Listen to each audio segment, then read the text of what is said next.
Ok, après un mois avec l'Infinix Note 12 VIP, c'est le moment de tirer les conclusions. Le dernier smartphone en date d'Infinix est là pour bousculer la concurrence, mais peut-il y arriver avec ses spécifications?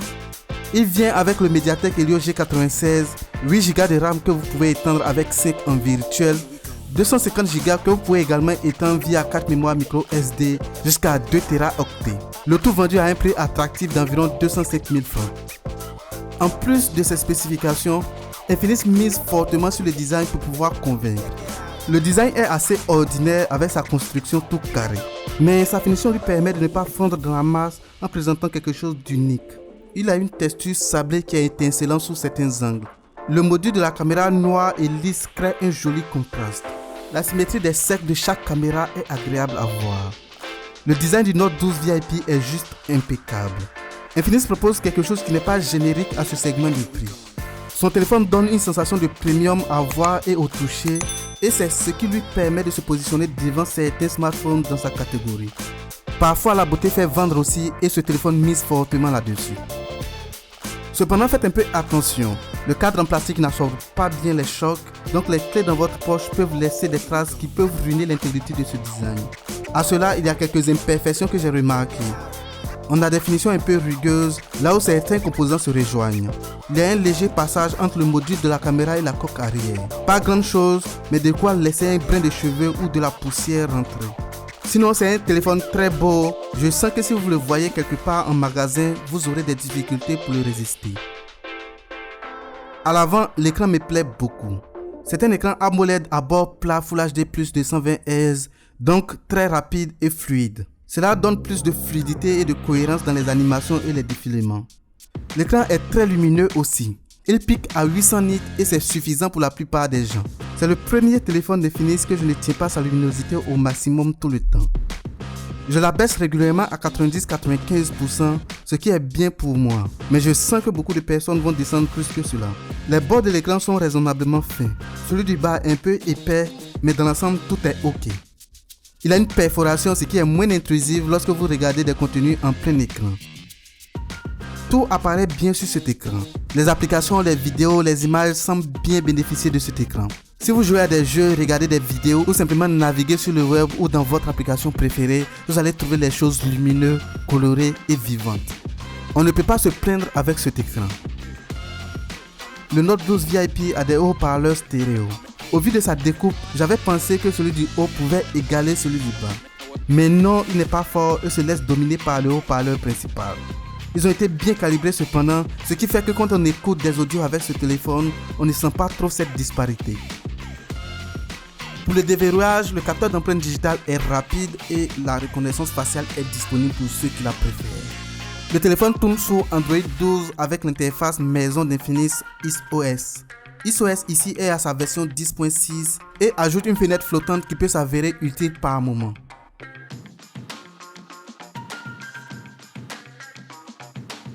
En dehors de cela, ISOS 10.6 est déjà connu. Vous devez toujours glisser à gauche pour les notifications et à droite pour les réglages rapides.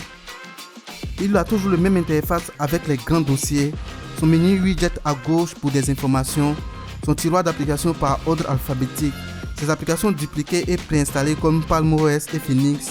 Pour les options de personnalisation, vous devez toujours passer par Istem, qui n'est pas mauvais mais un peu dépassé et limité. À cause de l'interface maison d'Infinix, on ne remarque pas trop qu'on a affaire à Android 12. Les choses d'Android 12 que j'ai remarquées sur ce téléphone sont au niveau des autorisations qu'on donne aux applications, mais surtout le point vert qui vous notifie lorsque une application utilise votre caméra ou votre microphone. En dehors de cela, la transformation visuelle majeure qu'apporte Android 12, Material You, n'est pas présent ici. Pour voir plus d'Android 12, vous pouvez utiliser des launchers qui vont se baser sur le moteur de personnalisation d'Android 12 pour vous proposer quelque chose de plus potable. Niveau logiciel, ma plus grande déception avec ce téléphone, c'est qu'on ne sait toujours pas s'il aura la mise à jour vers Android 13. En ce qui concerne la performance, il n'y a pas grand chose à dire. Les performances de l'Helio G96 sont connues. On sait déjà qu'il est rapide et qu'il permet de jouer un grand nombre de jeux demandants. Il joue sans problème à un jeu comme Genshin Impact, mais à ses configurations graphiques de base. Apex Legends est extrêmement fluide sur ce téléphone.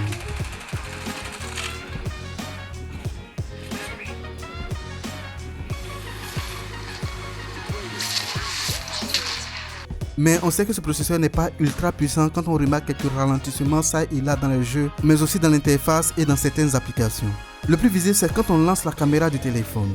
On doit toujours attendre quelques secondes avant de prétendre prendre une photo.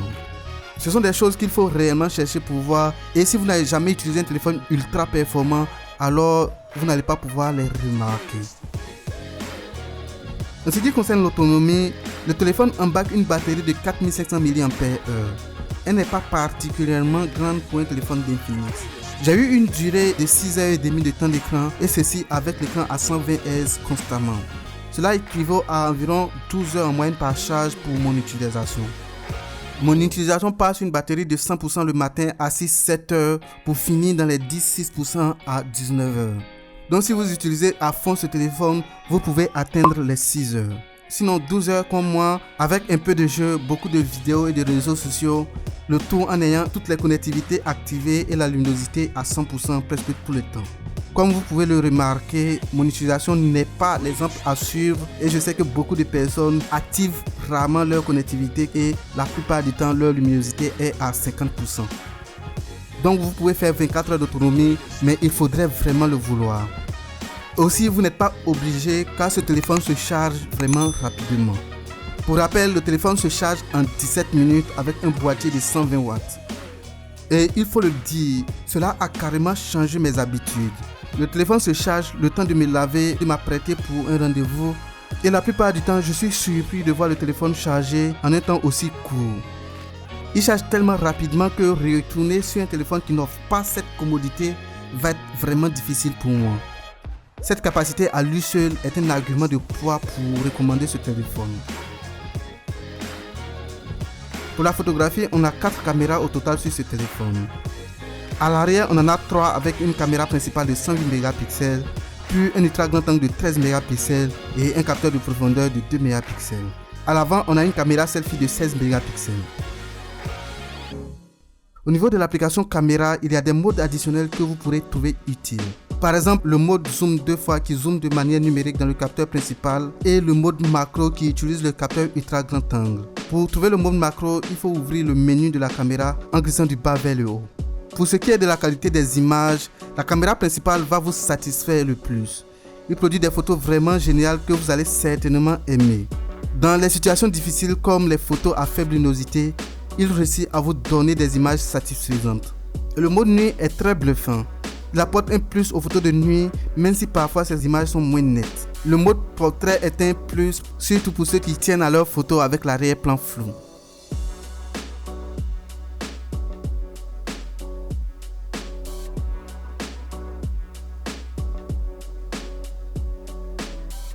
Le très grand angle n'est pas aussi bon, il manque de détails et a une tonalité de couleur différente de la caméra principale. On va dire que ces photos sont moins saturées que celles de la caméra principale. Mais je suis content de l'avoir sur ce téléphone car parfois il est très utile. Le mode macro est là si vous avez besoin de prendre des photos de sujets vraiment petits. La caméra frontale donne de très belles images. Il y a également le mode nuit qui compense bien les défauts de cette caméra dans les conditions de faible luminosité. En vidéo, il y a plein de belles idées, mais ces idées sont limitées par le processeur qui n'offre pas au téléphone assez de puissance pour pouvoir exploiter toutes les potentialités des caméras. Par exemple, la vidéo n'atteint pas la 4K, que du 2K. Le bokeh n'est possible que sur la caméra principale et frontale et seulement en HD, même pas en Full HD. L'embellissement est présent sur tous les modes, mais calé en HD. Voici la qualité de la vidéo de la caméra frontale en 2K non stabilisé. Donc, dites-moi dans les commentaires ce que vous pensez de la qualité des images et de l'audio. Voici pour vous une vidéo stabilisée de la caméra frontale de l'Infinix Note 12 VIP.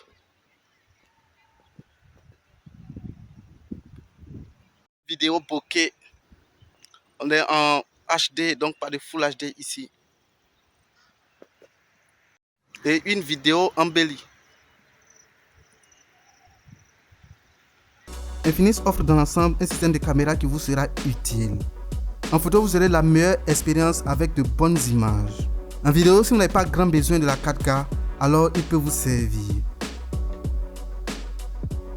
Avant de conclure, il y a 3 soucis que j'ai rencontrés avec ce téléphone que j'aimerais vous partager. Le premier est lié à la vibration haptique. il se désactive de façon inopinée sans que je ne sache la raison. Je suis obligé de le réactiver manuellement à chaque fois.